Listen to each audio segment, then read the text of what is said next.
What's going on, guys? The Comics Kid 2099 here. Welcome to day 88 of the 365-day graphic novel review challenge. Today, I want to talk to you about Detective Comics, Rise of the Batman. This is issues 934 through 940 of Detective Comics, and the premise of this story is that Batman finds out that all of the vigilantes of Gotham are being spied on by this secret organization, and he asks Batwoman to lead this superhero boot camp and train some of the younger, untried vigilantes of Gotham and basically prepare them for whatever is coming and whoever is watching them. And the rest of this book, I'm going to have to spoil some stuff. It's going to be very impossible for me to review this without spoiling stuff. So if you haven't read this book, go ahead and turn this video off right now, and I will spoil a whole bunch of stuff starting now. Okay, so we find out that this secret organization that's spying on all the vigilantes of Gotham is a secret branch of the military being led by Kate Kane's father.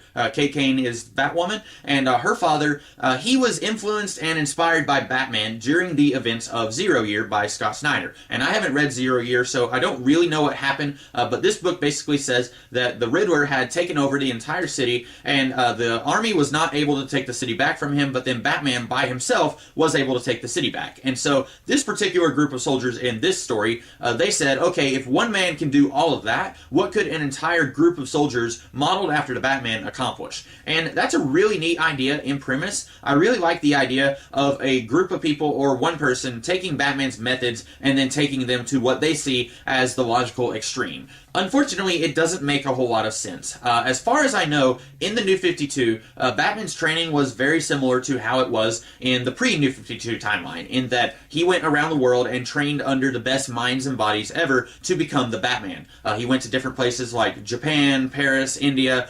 He went and trained under Slam Bradley to become a better detective, different stuff like that. And so I want to know, did all of these Bat soldiers in this book train under the best minds and bodies in the world to become who they are?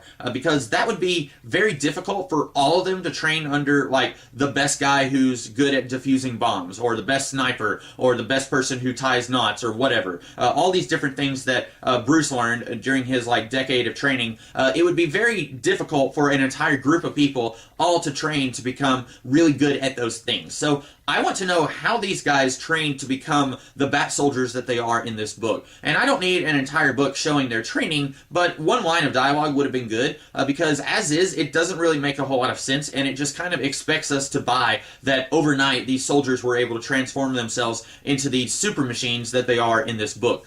Because at one point, they're all able to defeat Batman and capture him, and then later on, he's able to defeat them. So I don't know if that's because they weren't trained as well as they thought, or maybe it's just a convenience of the story so that Batman can escape and the rest of the story can happen. I don't know. I also don't really like the idea that Batman has immediate family, especially immediate family living in Gotham City. Kate Kane is actually Bruce Wayne's cousin, and Jacob Kane is actually Bruce Wayne's uncle. I don't like that idea because, in theory, when Thomas and Martha Wayne died, Bruce would have been sent to live with his next of kin. It would make so much more sense that Bruce Wayne does not have any next of kin, and that's why he lived by himself with Alfred for 15 years, or however long he lived with him until he became a grown adult. It does not make any sense at all that he would have an aunt and or an uncle and a cousin and an aunt at one point living in Gotham City, and then he didn't go and live with them after his parents died. I think that's really dumb. I don't think that you actually had to connect Kate Kane to Bruce Wayne in that way. I think that you could have had her be a superhero in her own right without being a relative of Batman, and as far as I know, that was how her origin was before the New 52.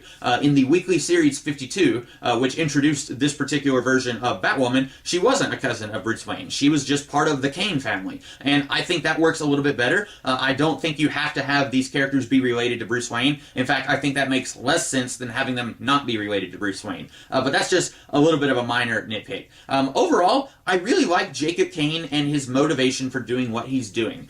He thinks that the League of Shadows has infiltrated Gotham City, and Batman tells him there is no League of Shadows. It is just a fiction created by Ra's al Ghul to scare his disciples. And he says there is a League of Assassins, there is not a League of Shadows. So up until this storyline, the League of Shadows and the League of Assassins were basically the same thing, and you could just use the names interchangeably. This story is saying that they are two different things, but it doesn't really go into any detail on how the League of Shadows is different from the League of Assassins. Or for that matter, what is it that the League of Assassins do, and what is it that the League of Shadows do? We don't really know, because I haven't read anything with the League of Assassins or Shadows in the New 52. I didn't know that they had appeared in the New 52, so suddenly mentioning them and then saying that there's this separate entity called the League of Shadows, that's a little bit confusing, and I'm assuming that's going to come into play in a later storyline on down the road, but right now it doesn't make a whole lot of sense here. But basically Jacob Kane, he says that the League of Shadows has infiltrated Gotham City, and he is willing to let a few innocent people die if that means that he can take out the League of Shadows. And Batman keeps insisting there is no League of Shadows, all of these people are innocent, and they're all going to die if we don't stop Jacob Kane from doing what he's doing. And then there's one panel where the orphan, Cassie Kane, where she is rescuing a whole bunch of people who are being targeted by these drones, and then one of them has like weird, sinister, dark eyes, and I'm assuming that that's a member of the League of Shadows, and Batman is going to be surprised to find out that the League of Shadows actually does exist. But anyway, this book ends with Tim Drake. He reprograms all of the drones so that instead of going after all these innocent people in Gotham City, they're all going to come after him. And then Tim Drake seemingly dies. He's shot by like 1,000 drones, so seemingly that would kill him off. But then in the last pages of this story, we find out that he has been rescued by somebody in a cloak, and we don't even know who this person is, and he's seemingly alive. I don't understand how he's alive, because you would think that would be a death blow when thousands of drones are shooting at you, but somehow he's alive, but everyone else in Gotham City believes that he's dead. Or at least all of his allies who are part of Superhero Boot Camp believe that he's dead. And I don't know if that's going to come back soon, or if it's going to be like a few years before they find out that Tim Drake is actually alive. I have no idea. Overall, let me talk about Clayface real quick. I really like the idea of Clayface working with the good guys. That's one thing that never occurred to me, that Clayface could just be an ally of Batman and use his shape-shifting abilities to help Batman and family whenever they need him to. That's a really cool idea, because technically Clayface is one of the less villainous of Batman's enemies. He's one of the more sympathetic ones also. So it makes sense that they would go up to him and say, hey, do you want to not be a villain anymore? Do you want to work with us? And he would say, okay. He's basically just a big, lovable idiot here, and I love him so much. He's probably my favorite part of this book. If you had told me before I read this that I was going to read a story where Clayface is a good guy working with the Bat family, I would have said that sounds really weird, and I wasn't sure if that would work. But after reading this, it totally works. I absolutely love Clayface as one of the good guys, and I really hope that they don't turn him back into a bad guy sometime down the line. I really hope that he stays an ally of the Bat family for a while. But overall, I like this story okay. There's some things about it that doesn't make a whole lot of sense.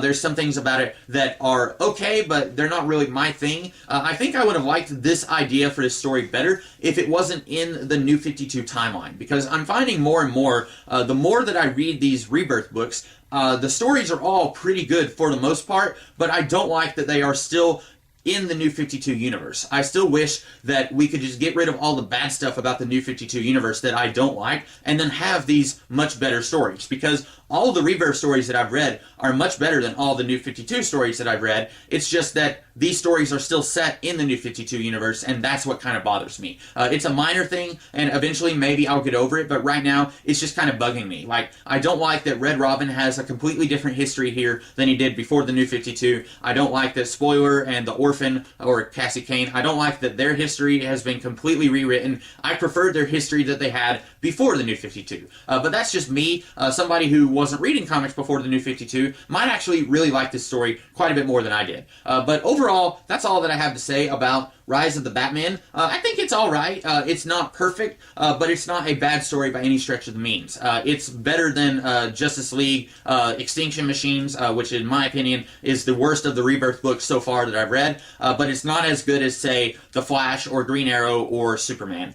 So it's kind of middle of the road in terms of all the other Rebirth books that I've read. So those are my thoughts on this book. I hope that you guys liked this video, and if you did, be sure to like, share, comment, and subscribe, and I will be back tomorrow with a different video. In the meantime, you guys have a great rest of your day. Catch you later.